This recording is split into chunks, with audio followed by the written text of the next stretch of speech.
চাইছে শেষ, অবিলম্বে ওয়াকফ বিল বাতিল করতে হবে, নইলে ঘুমন্ত বাঘ জেগে উঠে ময়দানেতে যাবে।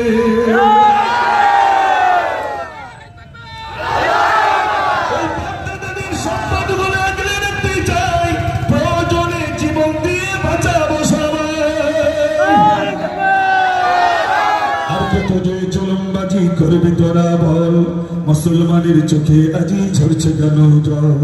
আর কত যে জুলুমবাজি করবি তোরা বল, মুসলমানের চোখে আজি ঝরছে কেন জল। ওরে এই দেশে কি মুসলমানের রক্ত দেওয়া নেই, দেশের উপর আসলে আঘাত মুক্তি পেতে দেই।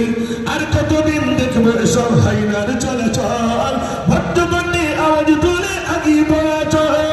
রুখতে চাই, রুখতে চাই, রুখতে চাই, কালা কানুন আইন মোরা রুখতে চাই। রুখতে চাই, রুখতে চাই, রুখতে চাই, কালা কানুন আইন মোরা রুখতে চাই।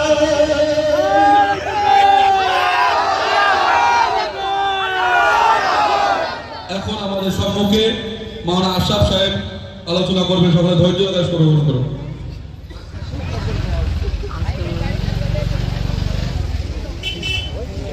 বিসমিল্লাহির রহমানির রহিম। قال الله تعالى في القرآن الحكيم بسم الله الرحمن الرحيم والله لا يحب الظالمين।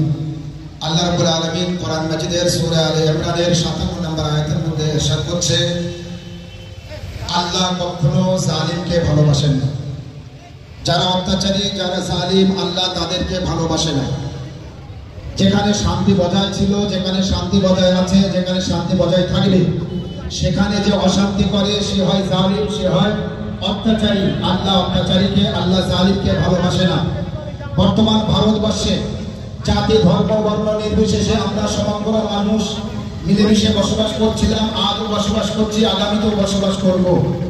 কিন্তু আমাদের এই মিল যাদের ভালো লাগে না, আমাদের এই মানব বন্ধন যাদের পছন্দ হয় না, তারা হচ্ছে জালিম, তারা হচ্ছে অত্যাচারী। আর সে হচ্ছে ভারতবর্ষের মধ্যে বিখ্যাত একটা পার্টি, যার নাম হলো বিজেপি।